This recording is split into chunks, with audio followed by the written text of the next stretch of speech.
Just takes a minute.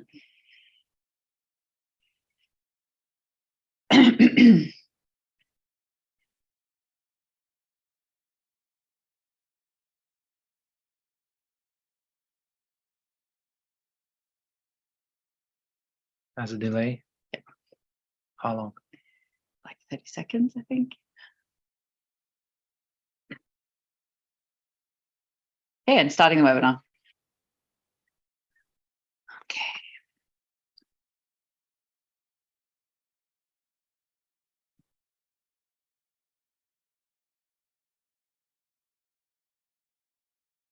Hi, everyone, and welcome to the e-Residency live Q&A for August. We're just going to give 1 or 2 minutes for everyone to join us. Thank you for being early. We've noticed that our participants in these webinars are always really early and on time, so thank you for taking the time to be here. And while we're waiting on people to come into the webinar, could you start introducing yourselves in the chat? Let us know where you're watching this Q&A from. Are you an e-resident? Do you have a business anywhere? Are you thinking about starting a company in Estonia? You can already start networking with each other in the chat, and we will get started in just a moment. Hello, hello. Don't be shy. Let us know where you're from. Give us an idea of who we're going to be speaking to today. So we have some people from the UK, from Bahrain, an Italian based in the Netherlands, and you've just applied. Welcome. Mm-hmm. We've got a New Zealander who's currently living in Germany. You might hear from my accent that I'm also from down under. I'm from Australia, but I was born in New Zealand, so welcome, cuz.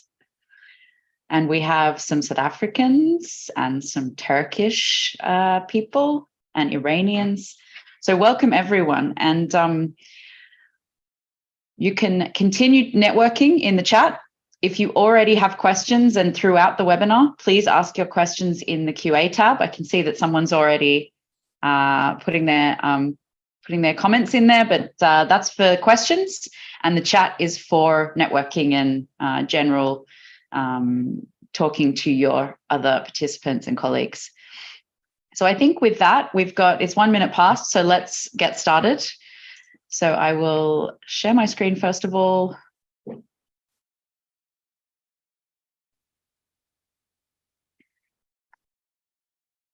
Make it full size.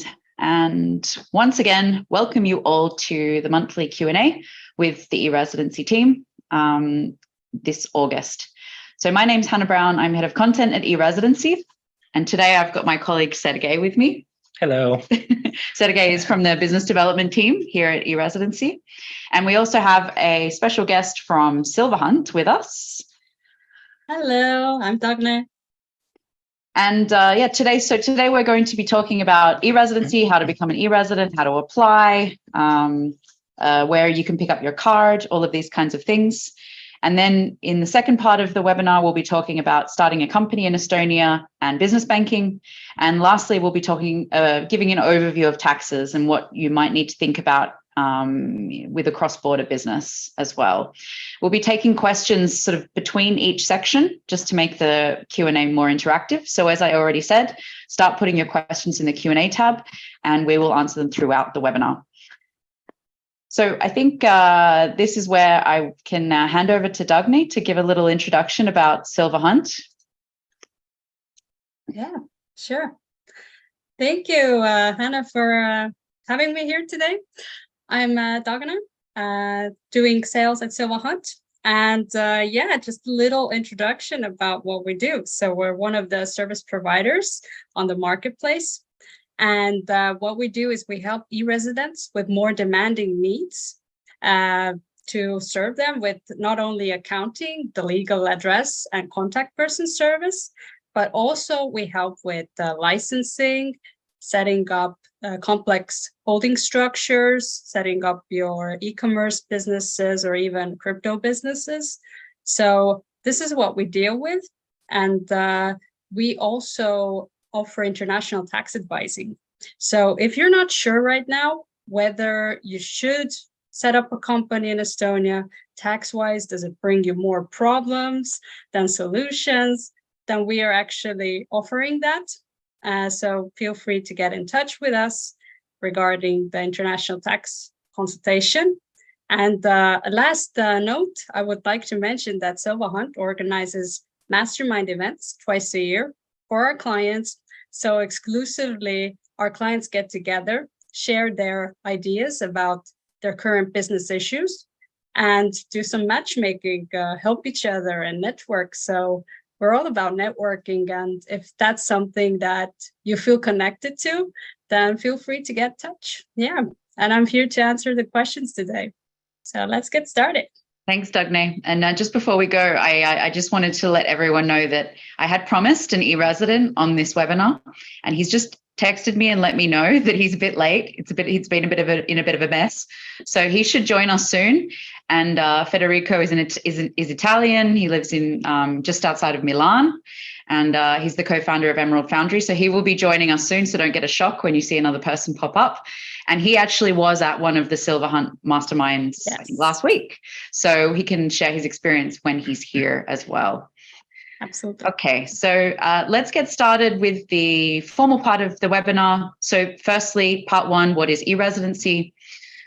So what is e-residency? Well, e-residency is a digital identity.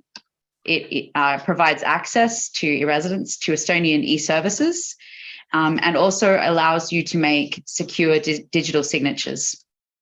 It's your digital key to do business in Estonia with your ID. You can log into the Estonian Business Registry and start a company, as we'll talk more about later.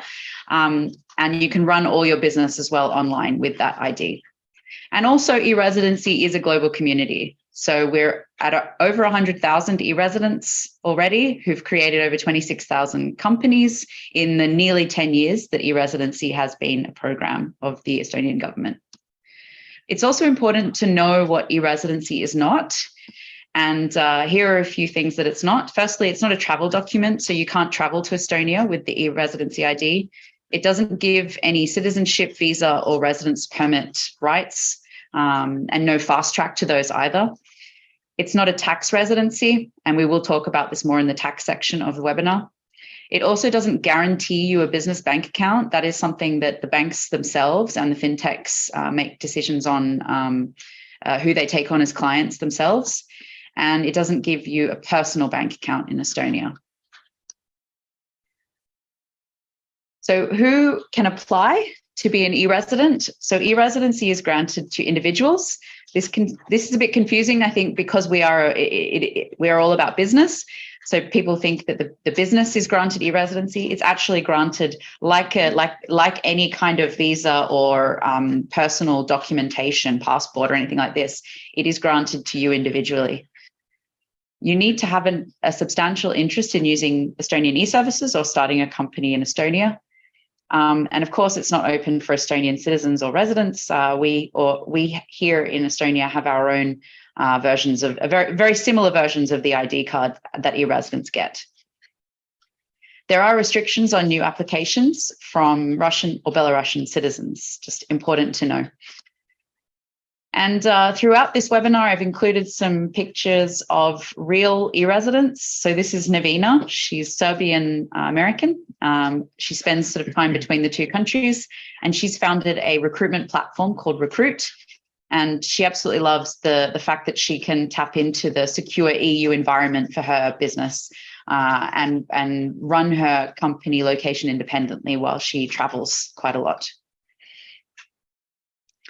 So why might you want to become an e-resident? We've kind of already covered a few of these things in the initial slides, but the main motivation is that so that you can register an EU-based company 100% online from anywhere. With your digital ID card, you can run business remotely with 24/7 secure access to Estonian e-services. And you can digitally sign documents to the highest eIDAS standards. This is an EU Commission regulation, which basically has 3 levels of digital signatures. Estonian e-signatures are the highest level, and they are as strong as handwritten. They're considered as strong as handwritten signatures under EU law. And of course, as I've already mentioned, e-Residency is a community of 100,000 like-minded entrepreneurs and freedom-loving people from 170 plus countries. Sorry. And we have here another e-resident. This is Patrick. He lives in Cyprus. He's originally from Germany, and he is a coder, and he codes from anywhere with e-Residency through his consultancy company, Entered. Okay, so now we're going to talk about the process of applying to become an e-resident. So the first step is to go online to our website, and then you'll find the application website, which is actually on the Police and Border Guard page. It takes about 30 minutes to fill in the application form if you have all the information sort of next to you. Make sure you choose a pickup location where you can collect your digital ID and pay the state fee. The next step is that the Estonian Police and Border Guard will review your application. They've got a statutory time limit of 30 days to do this after you submit it. And if everything goes well, you'll be approved, and they'll let you know, usually by email. Once they've let you know that your card is ready, they'll send it to the pickup location of your choice that you chose in your application. And that normally takes 2 to 5 weeks to arrive. And finally, once it's arrived, you can collect your e-residency kit in person. Some Estonian embassies require you to make an appointment. Others, you can just walk in. And then once you have your card, you're ready to go. You can access Estonian e-services and start your company. And this whole process should take between 3 and 8 weeks, depending on where you live and depending on whether you need to provide more information for your application to the police as well. And before I move to the next slide, I just want to welcome Federico, who's just joined us. Thank you for being here, Federico. Can you hear me? I'm not sure that he can hear us. Fedi, can you help? Can you hear us? Okay, I don't know what's happened to you. Hi, hello everyone, and yes, I can hear you. Hello. Yes, I do. I think we have a delay. Federico, your image is frozen. That's all. So I'm not sure. We can hear you, but your image is frozen. So that's why I was a bit confused.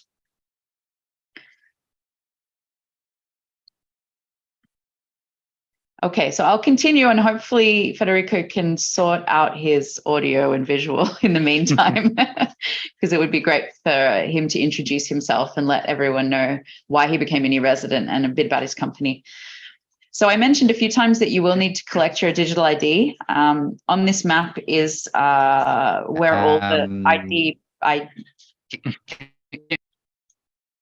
Yes. Okay, he's dropped off, so maybe he's going to come back in. Sorry, everyone. Sorry for the technical difficulties. So on this map, you will see all the pickup points. Most of them are Estonian embassies and consular representations around the world. Estonia is a small country, so it doesn't actually have too many embassies, as you can see, and we do acknowledge that there are some gaps around the world. You can see there are a few pink dots on here, and these pink dots represent traveling missions or consular missions. This is sort of a trial thing that we've been working with the Estonian Ministry of Foreign Affairs, and we're hoping that we can maybe push this to more places around the world. But watch this space. I'm not going to pretend that we're we have a full coverage here, but it's something that we are working on. So you will need to travel to one of these dots basically to pick up your ID. There's over 40 locations around the world. If you choose a location in your application and then you decide to change it, fees will apply. And finally, you will need a legal right to enter the country where you pick up the ID. And so that's something that you should think about as well. Okay, so before we get to that slide, let's go to the Q&A. I can only see one question at the moment, which is about banking, and my colleague is answering it. And we are going to cover banking in quite a lot of detail. So another question has just popped up about accounting. We'll also be talking a little bit about this in the next section. So I think let's just move on to the next section. Perfect. So there you go. I'm going to click myself, right? You can click yourself, yeah. Try again now. Okay. Yeah, let's guys speak a little bit about company formation. Just to begin with, right away, just maybe to cover a couple points about why do you even consider opening a company in Estonia. Obviously, there are many reasons why to do that, but just to sum it up really quickly, I'd say the first reason is that it's actually really, really simple to register and to manage your Estonian company. So Estonia is known with a really low level of bureaucracy and really high level of digitalization of public services. And because of that, it is actually super easy. It takes literally, like I would say, half an hour to register a company. The fastest we have done it is 15 minutes. Actually, it has been done by an e-resident on a big stage at a tech conference.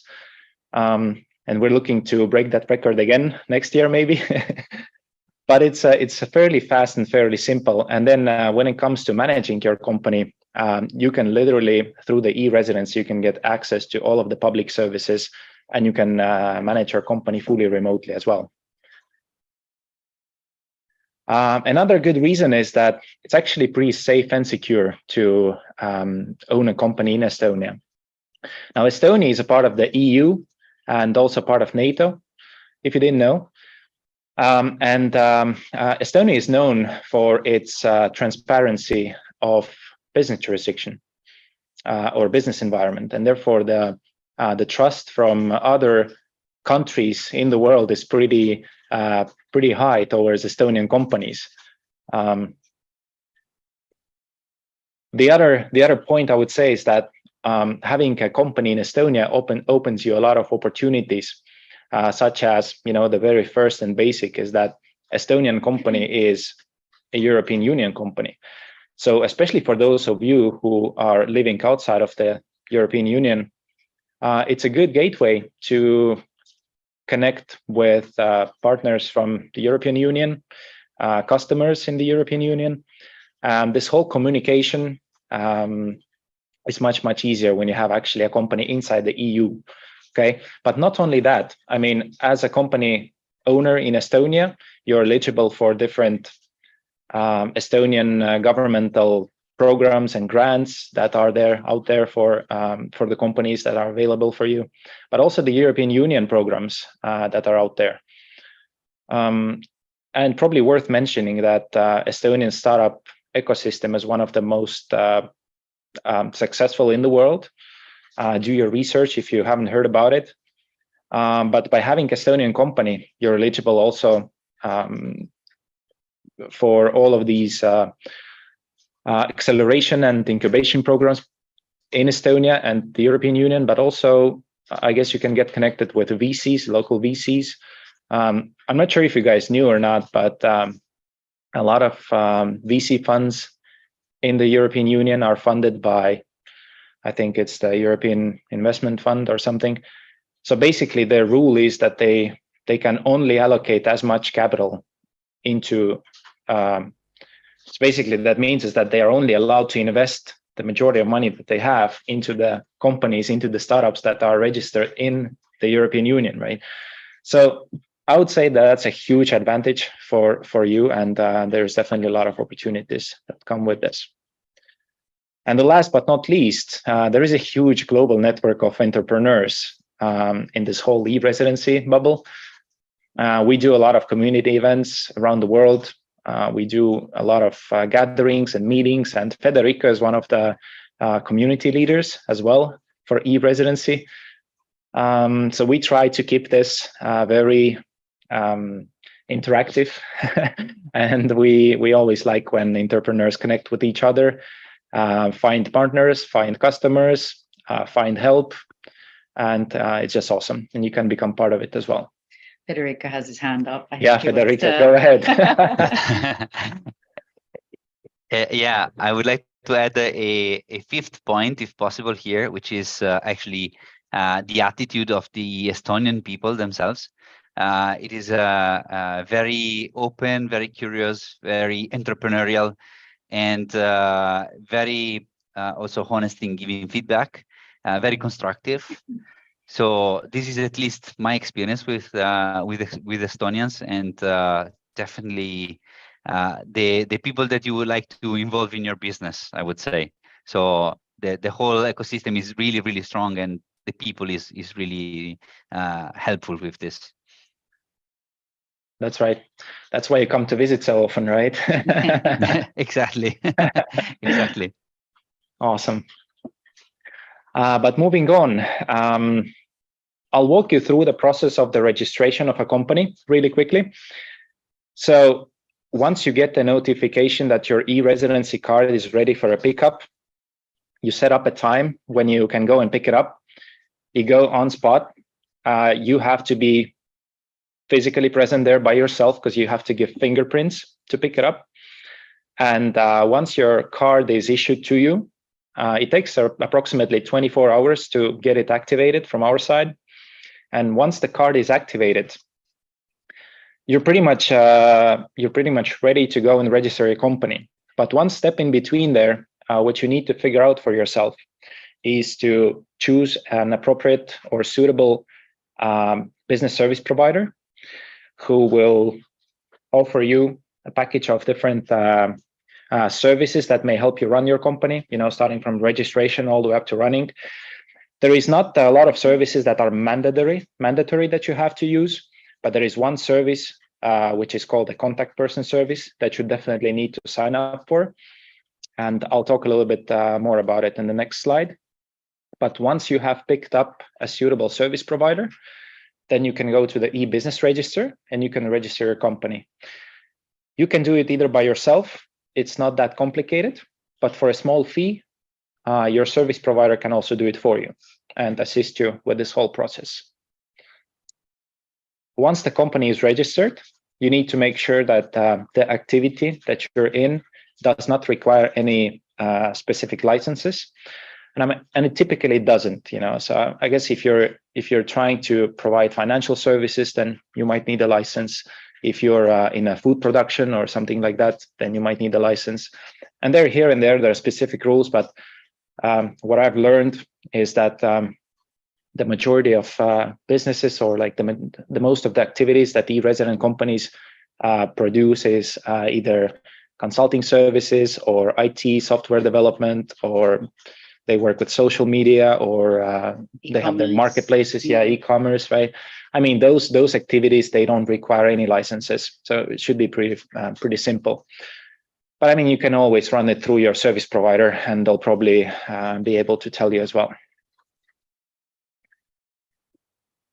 Cool. And then, the last step is obviously to open a business banking account for your company. I know in some other countries, it's vice versa. You have to register a business banking account and then you register a company. So in Estonia, it's actually flipped. So let's go from here. I'll talk a little bit more about business banking as well, about the options there. Now, let me give you a quick overview about the marketplace of service providers. So as you know, we are a governmental agency, so we are not allowed to directly offer services like, consultations in accounting and tax advice. We are not like a legal agency here or like a legal bureau. So what we can do though is we can help you get connected with professionals in different fields. And what we have is called a marketplace of service providers, where you can find more than 100 different companies that are offering a variety of services that may help you with registration and managing and day-to-day running of your company. Okay, so you can look it up yourself. But one of the services that you will definitely need to grab from one of the service providers is a local contact person service. So by law in Estonia, like every company needs to have a local legal address, with the exception that if the company is managed from outside of the country, then it is enough if this company has a local contact person. Okay, and not everybody can be a local contact person for your company. So let's say if you have a friend in Estonia, it doesn't help much because this service can be provided only by either a licensed company who is licensed for that activity, or by a notary, or maybe by a lawyer as well. I'm not sure lawyer as well. Lawyers, an accountant. I think like certified accountants. Certified, exactly. So not a lot of those, but basically just those people who are certified for this. And I guess the context of this service is that, or the core of this service is that when the legal authorities or the government authorities need to contact you for some reason and they can't reach you, then they will have a designated contact person in Estonia who takes responsibility for your company, basically in a way that they are responsible to forwarding this communication from authorities directly to you, whether it's a mail or whether it's any other form of contact that was initiated with them or whatsoever. And probably worth mentioning is that the contact person, whoever it's going to be, is not a local director for your company. In fact, on the contrary, Estonian company does not require to have or designate a local director separately, from a board member that you are anyways in this company. Okay. And like I mentioned, you can look up for other services as well that are offered by service providers in the marketplace. And I think we have a video as well on YouTube. Yeah, this is a video on YouTube where I did a sort of a tour and some demos using the marketplace. So if you go on there and are a bit overwhelmed with everything, have a watch of the video to help you. Right. Okay, let's move on. So the basic costs that you guys might experience through this journey is the e-Residency application fee.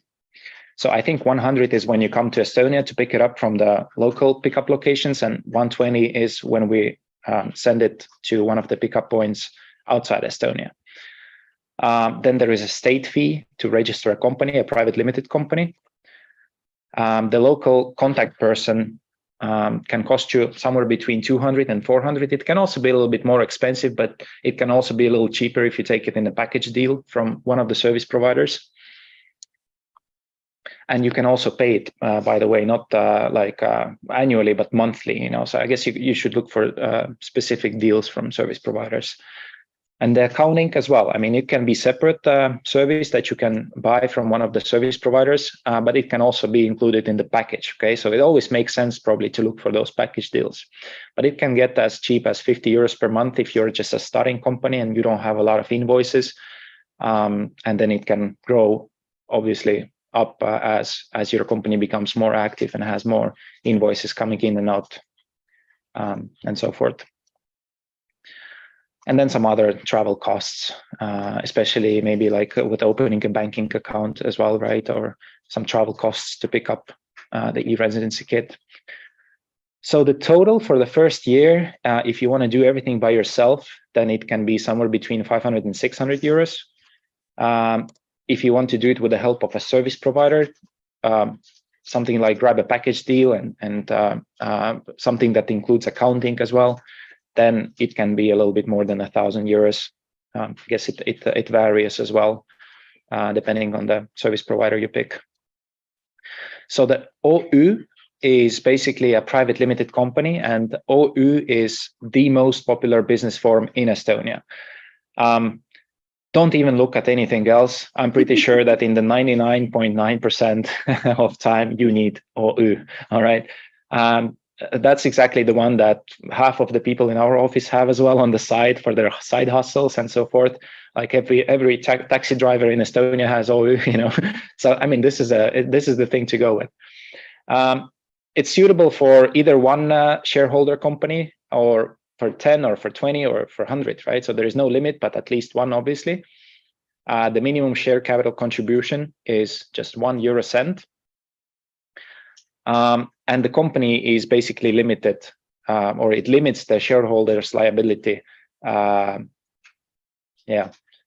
you don't, as a person, you don't take basically responsibility for your company. Your company is responsible for the business processes and so forth, right? So, okay. Can I elaborate on this? Anyways, yeah, on go the ahead. share capital part? As long as you haven't paid in the 2,500, you're still liable as a person. There we go. Yeah, so if you are paying this €1, then you're still liable. If any debts happen in the company or anything, then you need to pay it. So that, just be aware of that. Although, yes, the new regulation says it's €1. Perfect. Thank you, Dagna. That's why you're here. Okay. And yeah, the registration process is fairly simple. You can do it by yourself, but it's also not expensive if you grab it from one of the service providers. Okay, so there are three main options for business banking.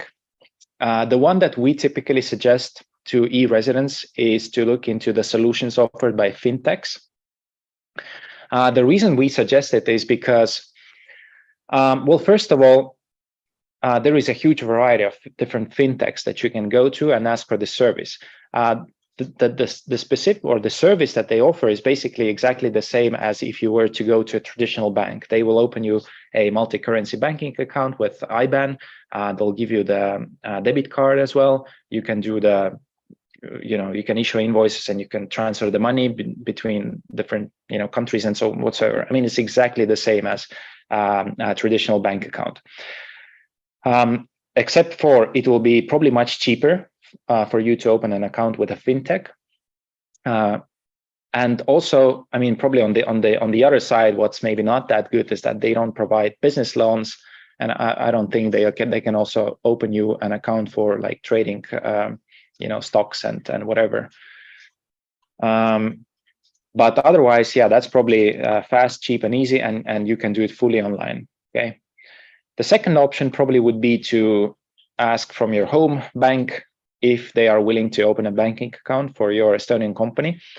This bank has to be in the European Economic Area. Okay, so let's say if Federico lives in Italy, he has Estonian company, he can go to his own bank where he has been banking for like 20 years and just tell them like, hey, I have a company in Estonia. Would you guys open a bank account for it? Right? Yeah, it's nothing illegal in this. We see people doing that, but it depends on the risk appetite of every bank. Sometimes they won't do it though. And the last option is actually opening a bank account or a banking account in one of the local Estonian banks. The reason we put it on the third place is that, first of all, it requires a personal visit from you. So you have to show up in Estonia, in Tallinn, show your face to verify you. And another very significant issue here is that the local banks will open you a banking account only when they see that your Estonian company has a strong connection to Estonia. What does it mean, really? Well, they would like to see that your Estonian company, for example, has some assets in Estonia, or perhaps renting an office, or employing some people in Estonia, or that you have business partners in Estonia. Okay, so the more you can show of those little things that show the connection to Estonia, the better chances you have to get the account at the local bank, actually. So this is why in the beginning, especially when you have just a fresh company, freshly registered in Estonia, we always suggest to turn to one of the fintechs, and then maybe later on, when you establish more connection to Estonia, then look into one of the local banks. Okay, and I think we have a comparison table here. Just a little visual. Yeah. So basically, you can see that we have two options for local Estonian banks, LHV or Coop, and then we have a variety of options for fintechs as well. In terms of the services they provide, there's not a lot of difference. Maybe just one thing to notice is that if you desperately need the banking account to start with EE, which means it's Estonian IBAN, then there are two options from fintechs that we have these days. It's AirWallex, which is a service offered by one of the service providers on the marketplace as well. We also offer it. You guys as well. Well, I didn't know that. Also with AirWallex. Oh yeah, you do. Okay. Well, I need to update this slide, don't I? Sorry. Yeah. And I think the business team needs to be updated too. Yeah. Thanks. I didn't know that. Thank you. The things you learn at an e-residency webinar. I think we actually had some good news today as well, that another fintech that had some regulatory issues has just been given back its license. They're called Wamo. So for the next webinar, I didn't have time to put it in today, but there is another one as well called WAMO, Wamo. So yeah, cool. lots and lots of fintech options for you. Yeah. And you can actually pull up the same comparison table on our website as well, basically, and see what fits the best. Okay. There's just one more point on this slide that there you go. Up here. Yeah, we sometimes get questions, so I just wanted to add here at the bottom. We do also have on the marketplace a number of payment gateways. So if you need, if you have a website where you're selling goods or digital goods or whatever it is, we do have a partnership with Stripe, with Payoneer, Paysera, Decta, and some of these fintechs also have payment gateway options as part of their products as well. So don't worry too much. We also have that on the marketplace. Cool. Now, for those of you who love tables, we have another one. And this is just a quick comparison. We like to do these things as well, even for ourselves, but then we also share it obviously with everybody. Just to make it visual for you, we took some major jurisdictions where we know people are looking into when they want to register a company abroad. And just maybe a few things to point out here. And this is what we are proud of, really. The time to register a company in Estonia is, literally the fastest in the world. Like I said, we set up a world record. I think it was last year or this? Last year. Last year, yeah, on stage. So, but you have to consider that it still takes a little time to get your e-Residency, okay? Then also another major thing is that the Estonian company, yeah, I got it. Is that basically when you register your Estonian company, you don't need any special visas for that, or you don't need to hire a local director. You don't need hire a lawyer or anybody else. You can do it by yourself, really. While some other countries, it's not that easy, okay? Sometimes you will need an agent or you will need a specific visa for that and so forth. So, that's probably one of the core things that you need to research when you're choosing the best jurisdiction for your company as well, because that might be a deal breaker or a deal maker. And then also, obviously what makes the whole process of managing your company, I guess, is the access to digital public services, right? Now, the reason for that is obviously because you don't want to physically to fly to this country to sign a deal somewhere at a notary, right? So in Estonia, Estonian digital public services are actually ranked #1 in the world in terms of how many of them, but also in terms of the quality of how they operate. So not much to talk there. And the digital ID as well that you're getting with the integrated chip in it, it's like Hannah said before, it's considered to be one of the safest, right? Yeah, most trustworthy. The digital, most trustworthy as well. Mm-hmm. So I guess these are the benefits or the value proposition that comes along with this deal. Okay, and the last one as well. Well, this is, if you guys, I know that in European countries, it's not as bad. It's still some 200, 300 hours on average that is spent on filing taxes. I know there's some countries like Brazil, it takes you 1,500 hours to declare taxes. Yeah, it's on the top or on the bottom of the list, really. So 50 in Estonia, I would say this. An average entrepreneur with basic knowledge of accounting and tax can pretty much do it by himself. Okay, so I guess if you're willing to just spend a few hours to learn how it works, you can do it. And that's what a lot of people in Estonia do. Like I said, everybody has their side hustle. We do it through the OÜ, and everybody just does their taxes and accounting just by ourselves. Obviously, if you're new to this, and if I were you, and if I was to register a company in another jurisdiction, I'd probably still, at least in the beginning, turn to professionals for help, right? Because you need to learn it, you need to understand it. So I'm pretty sure Silva Hunt or any other service providers as well, they're professionals, they'll be able to help you. And once you learn it, I mean, it's up to you. You can actually do it by yourself too. Right, Dagna? Do you have a lot of those who come and then they leave because they learned it? Well, our clients really love us. We help them a lot. And they have demanding needs, so they don't really have time to do accounting themselves or You're licensing, like audits or stuff like that. It's a headache. I guess as well that as the company is growing, then the amount of operations grows as well. You know, the workload and everything. So I mean, it's still makes sense. It's always better to delegate. Right on. And I think the last slide from my side, we have this awesome campaign going for those of you who are from Ukraine, Ukraine citizens. I think the campaign was launched right when the war started in Ukraine, but the core behind it is that as a citizen of Ukraine, you can actually become an e-resident for free. Okay, so I think you pay for this in the first place, but then you get reimbursed for this. And then when you get to the company formation, then one of the service providers who basically, if you go to the marketplace, you can filter out those who are participating in this campaign. They will actually register a company for you for free. Okay, so as a Ukrainian citizen, basically the e-residency and the company information is taken care of.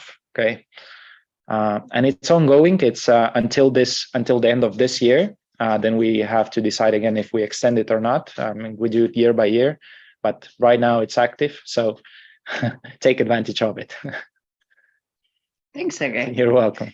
So now that we have Federico here, before we dive into the questions, it would be really great to hear from you, Federico, about your experience becoming an e-resident, why you applied, how did you hear about it? And maybe you can also tell everyone a little bit about your businesses as well that you're running here.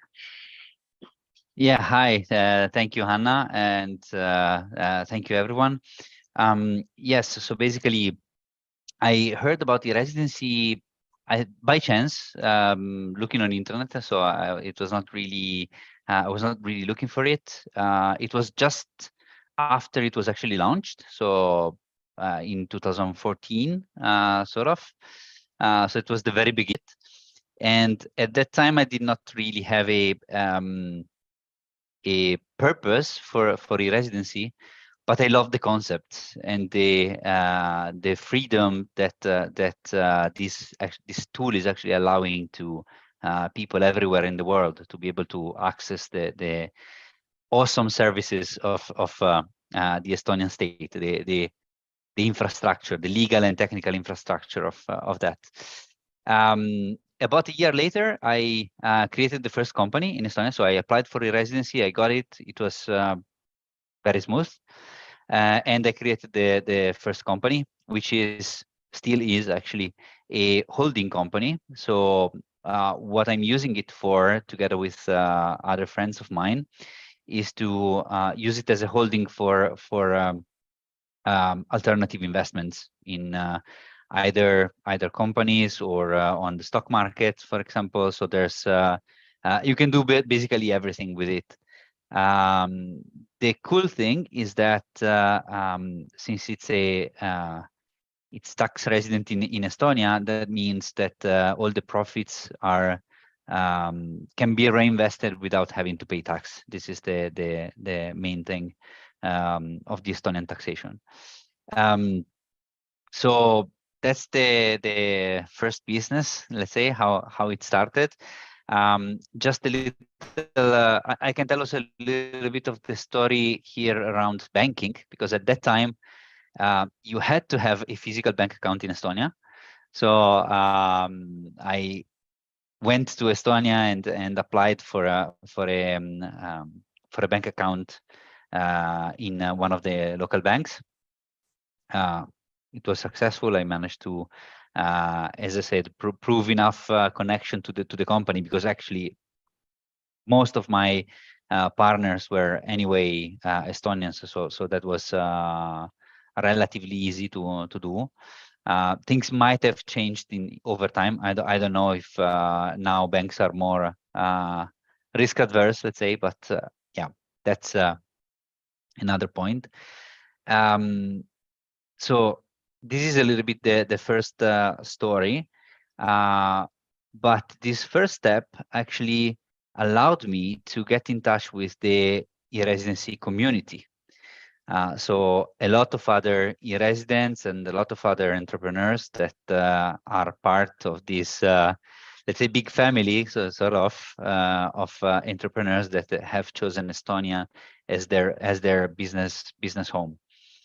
And here is actually where the second business idea started, and where I actually found my other business partners that with whom I'm working, and they are also other residents. The second company that we created is a business management consultancy company.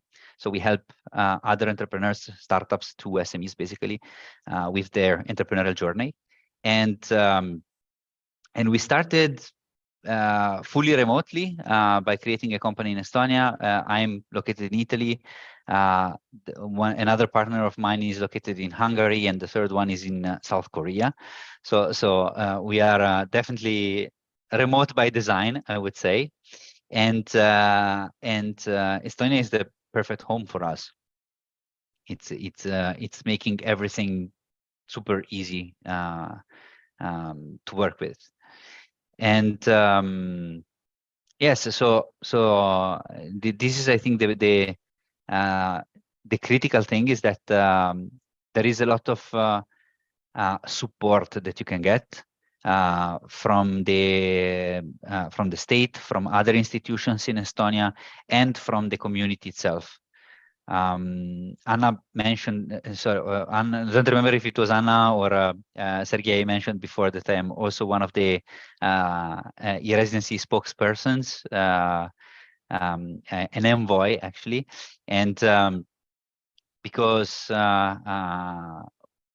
me together with some others, we are so in love with this whole concept of e-residency that we are always finding the opportunity to talk about it and explain why it is a very convenient solution for your business. So that's really the most critical thing. It is a great business environment where you are heading into if you create a company in Estonia. More than anything else, I think this is the critical value added of Estonia. Thank you, Federico. Thank you. So we might take a couple of questions now. Dagne, there is one that I think Sergei kind of talked about this a little bit, but maybe you can also comment on, do you think it's possible to keep accounting on your own in the first year? Or would you suggest that people actually use a service provider? Yeah, it all depends on the profile or the business needs, right? So if you are like a freelancer and you're gonna have like one invoice a month, or even if you're like developing your business and you won't even have any money coming in and out, but you need the company to get a grant or something like this, then yeah, you don't really need help with accounting. Maybe you need help with the setup or getting a license. So you can choose when you're going to start to get the accounting, but just to be on the right track, to be aware of all the rules that are in place, because there are certain rules that you need to meet for the accounting to be correct. It's better to start with an expert to be on the right side of things right away, and not to be confused and making mistakes that you can avoid. And I want to add as well from my own experience, sometimes, I mean, you don't know what you don't know. So sometimes a skilled accountant can actually advise you on things you wouldn't even know, like where you can actually save money, on some things, like something you can write off from your expenses and then put it into your company expenses, and few things that you can reorganize here and there in your finances, and it will actually help you to save money, from paying taxes. I mean, I just had it myself. I mean, when the corona hit, I never used accountant for my company for like side hustles, but when the corona hit, then things have changed, and then I started to look, okay, how else can I optimize my things? And one of the accountants actually said, yeah, you can write this off and this off and this off. And I'm like, what the hell? Okay. So I mean, sometimes it makes sense to go to a professional for that, because it can eventually. Who wouldn't want to get help saving money? Yeah, exactly. So Nasir is asking about whether having an engineering consultancy in Pakistan will help, or the fact that he's an Australian citizen. Hello, I'm also an Australian citizen. Your business is related to online and service related. So we typically see online business on, digital service related, consulting related, as one of the major areas of activity of e-resident companies. I would say the only thing to be careful of, if you live in Pakistan, sometimes banks and fintechs are a little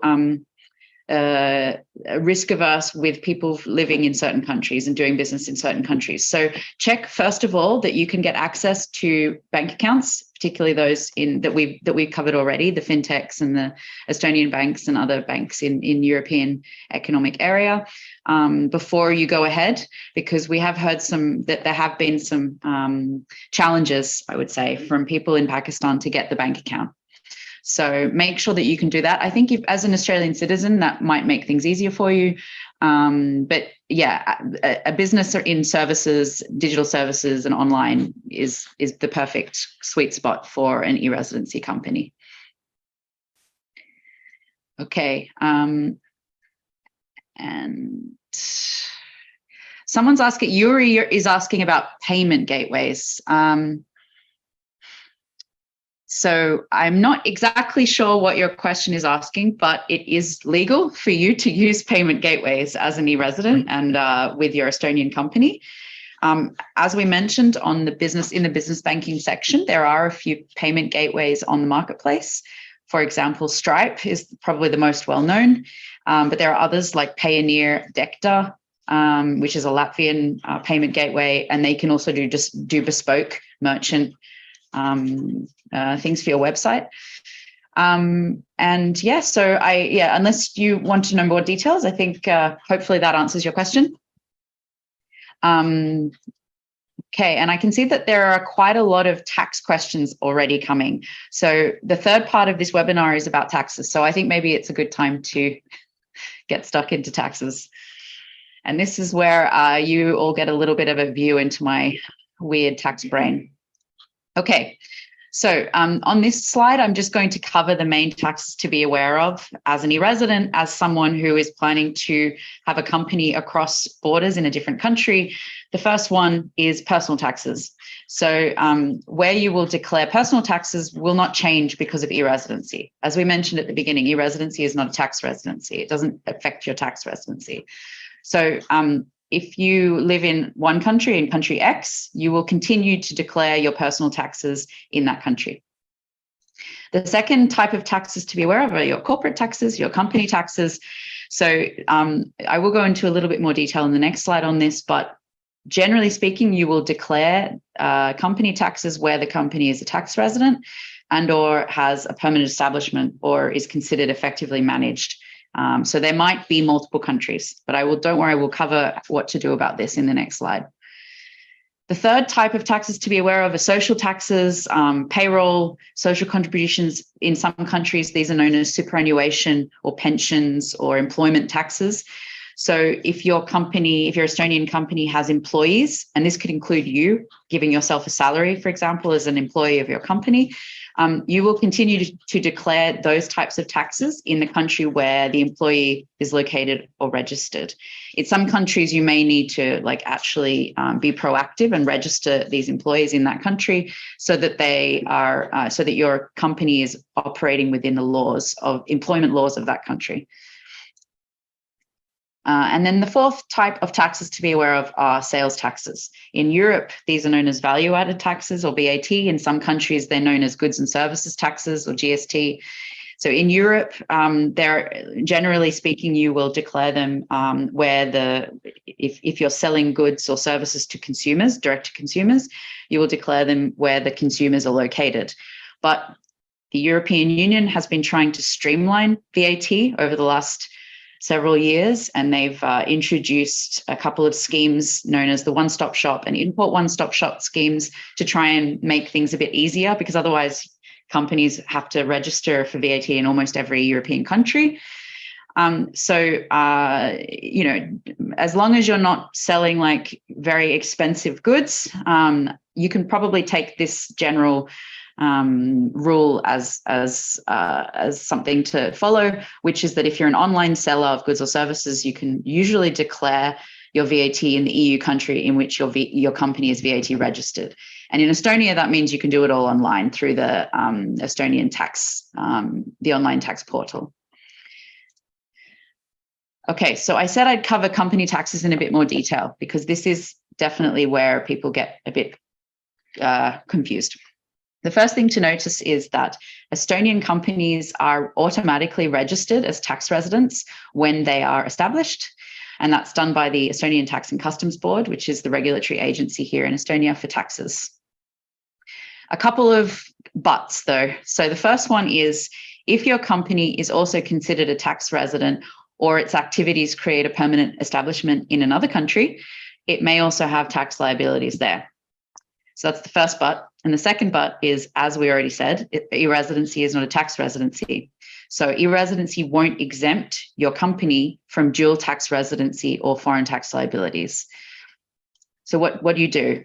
The good news is that Estonia has double tax treaties with over 60 countries. And so this means that you generally will be able to avoid double taxation.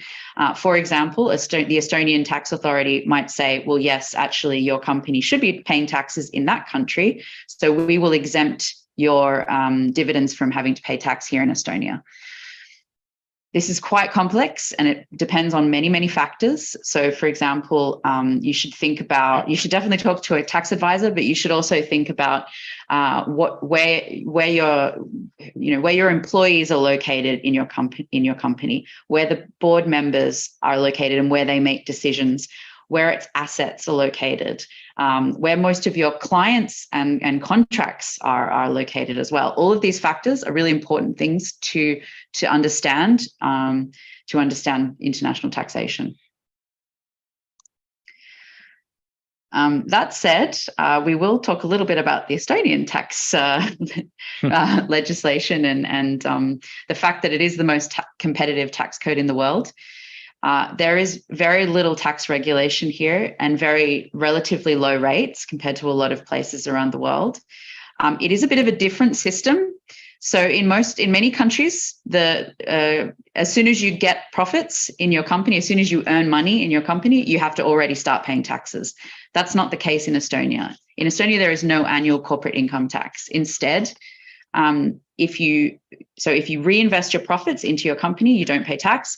As soon as you distribute profits, that's when you start paying corporate taxes. Currently, the rates are 20% on the net distributed profits. And if you make regular dividends over 3 years or more, this rate reduces to 14% on the net. The tax rates are changing in Estonia, so it will slightly change, but it hasn't been formally agreed yet, so we won't talk about it just yet, but just be aware that these rates will change over the next 2 years. In Estonia, VAT is a flat 20%. It's mandatory to register your company if you make 40,000 euros in turnover per year. And I already mentioned these one-stop shop and import one-stop shop regimes in the EU to simplify VAT procedures. In Estonia, taxes can be declared and paid online, and the Estonian Tax and Customs Board is really very friendly and very responsive. They have a special email address for non-resident taxpayers in Estonia, and I've contacted them before with my own questions, and they normally respond within a few hours, if not, within a day. But they're always very friendly, and they really want to help you and solve your problems. So all of this being said, it's no wonder Estonia has been #1 on the Tax Competitiveness Index for 9 years. So how might an e-resident, take advantage of Estonia's competitive tax system? Well, Sergei kind of touched on this a little bit in the banking section, and it's a very similar concept. So he was talking about your company having a strong connection to Estonia. In tax world, it's known as substance. So you need to sort of show that your company has substance in Estonia.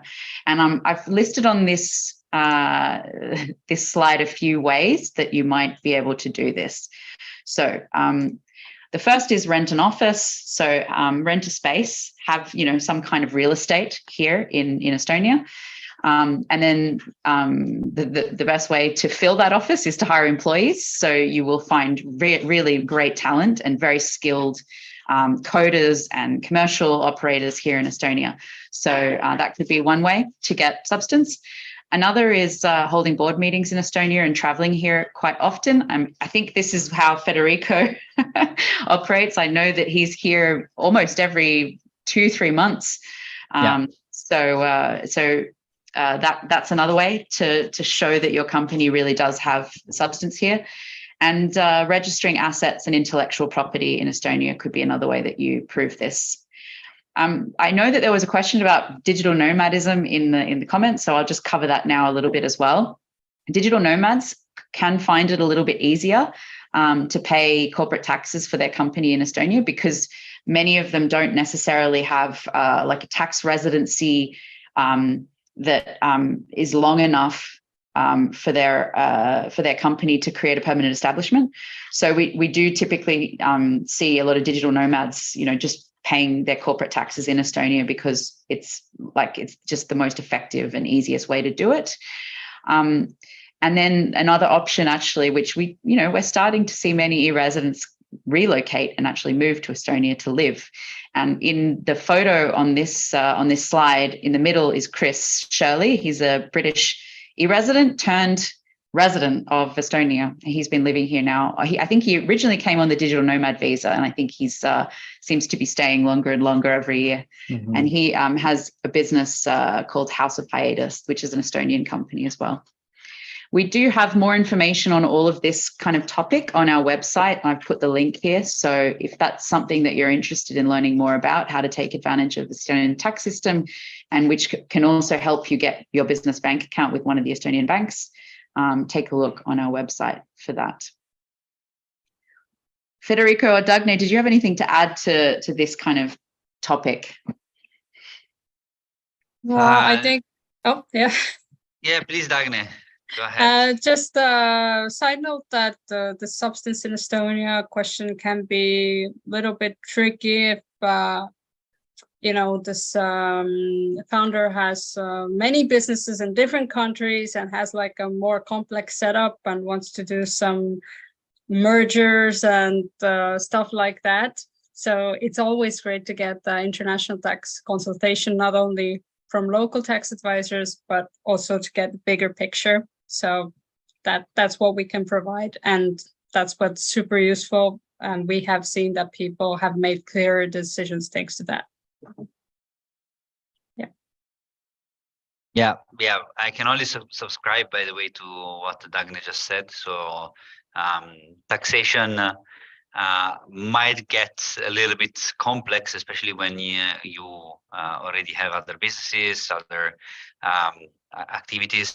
So it's always good to have an expert opinion on things, because each and every one of us has a different situation, and it has to be assessed. So that's also a very good idea. Going back to what Anna said before, that's basically it. So the more you show actual substance in Estonia, which means being there from time to time, having local partners, working with other Estonian companies, and having, for example, partners or clients or providers coming from Estonia, that also helps a lot. Just to give you a counter example, so I am, for example, living in Italy, and assuming that I had a company that was created only by me in Estonia, and I was working only with Italian clients, that would be pretty straightforward, actually, that that's actually an Italian company or an Italian tax liable company rather than an Estonian one. So that's just to give you the counter, the view of what is actually the opposite of what you can do. So so if that's the case, so if that's the type of business you want to do, Estonia is probably not the best option. If tax is the only reason you're actually opening a business, as we were mentioning before, there is a lot more to that with Estonia, which is related to the whole ecosystem that you get access to, and that's maybe the point I would like to stress here, that that's more important than taxes. So the business has to be working, and to be working, you need to have the right environment for it as well. So that's where Estonia really makes the difference with your business, or can make the difference with your business. Thank you. Okay, so I think we're doing pretty well with time. Federico, I was wondering, maybe you wanted to talk a little bit about the sort of new thing you're working on, the e-Residence Business Angel Network, because I think this could be a super cool point of interest for our audience. So please let us know. How's it going? What are you doing? Well, we are still in a market validation stage of this idea. So we are collecting some feedback around the e-Residency community. So basically, the topic is actually going back to the ecosystem thing that I was mentioning before. So Estonia is a great place to have your business in, because it provides a great business ecosystem. You have a lot of ecosystem players that are there, so that you have, for example, you have accelerators, incubators, you have universities, you have lots of a lot of VC funds. You have also EstBAN, which is the Estonian Business Angel Network. And in this aspect, the idea that we are working on, one of the ideas that we are working on, is to understand whether there is enough interest for a e-Residency Business Angel Network. So first of all, just to clarify this, who are business angel networks, business angels? Maybe not everyone is familiar with this. Business angels are people, typically former entrepreneurs, but not only, that have the competences, the network, and also the financial ability to support other entrepreneurs in their early stages, so startups mostly. And this is what they do.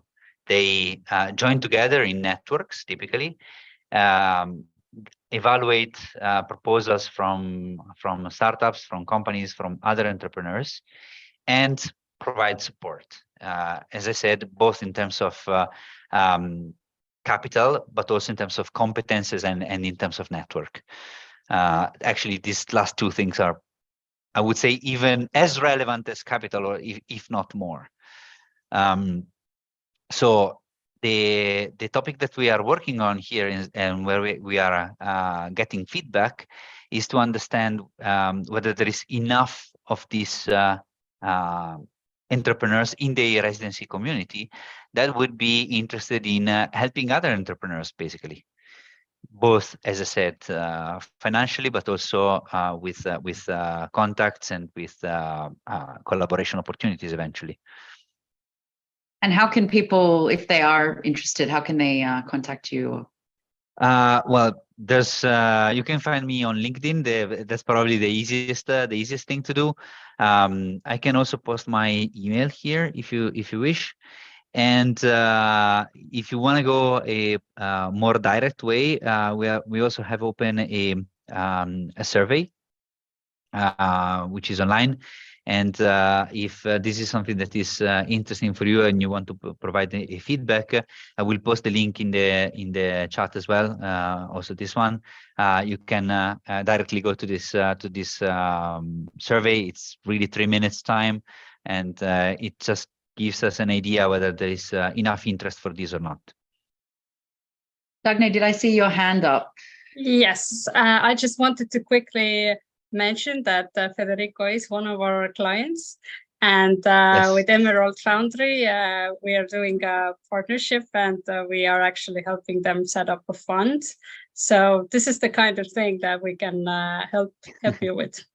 Yes, Yeah. Dagne, thanks for mentioning it. That's actually the long-term game that we're playing, so that we would like to have really a fund dedicated or with a specific focus to on e-residency and on the e-residency community, which, by the way, means even more.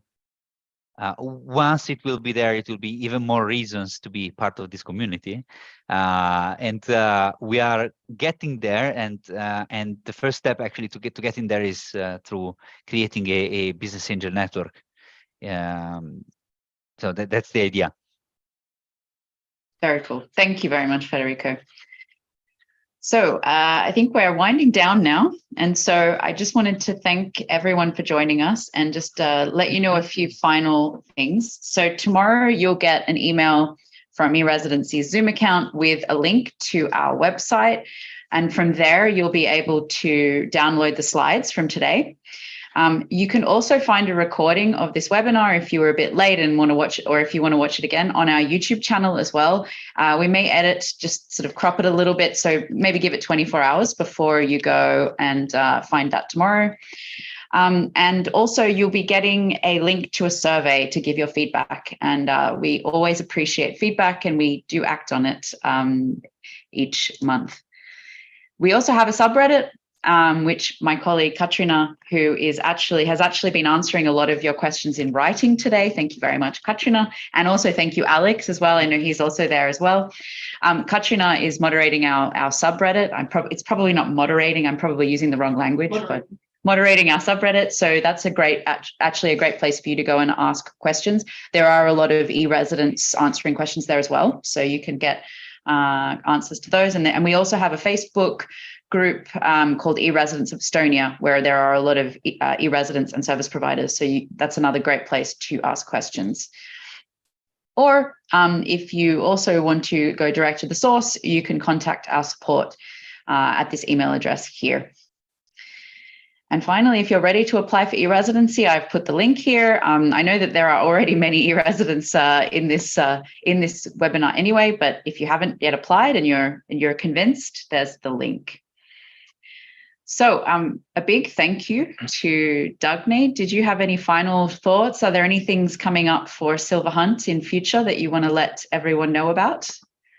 Yeah, sure. It's just a quick shout out that we are hosting mastermind events. Federico was at one of those in August, actually, and the next one will happen in Spain, in Mallorca, in March. Wow! So if you become our client, then you can get invited. Are we invited?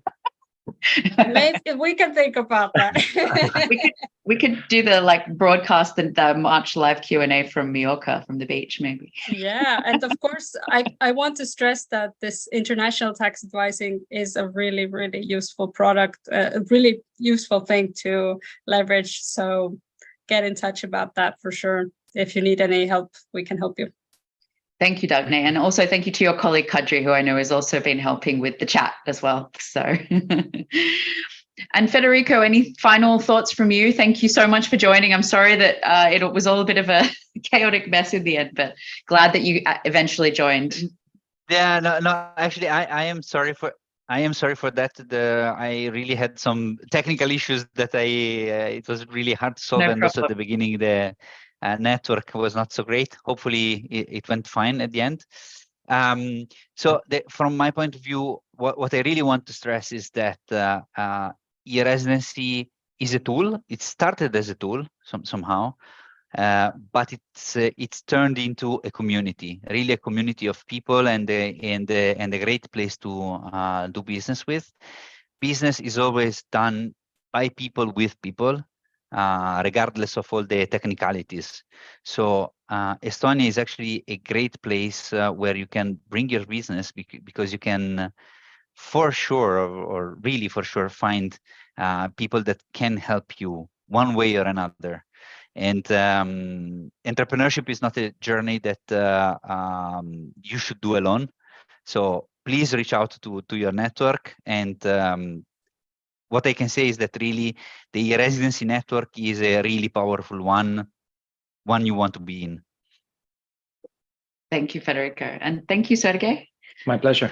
This is actually the first live Q&A we've done together. And so I just want to thank you. And it was really fun and great. And I hope you come back. Absolutely. And otherwise, thank you everyone for joining. And I hope that this has been helpful. And yeah, good luck with the residency journeys.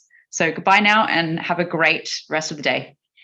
Hey, Ciao. thank you. Bye. Thank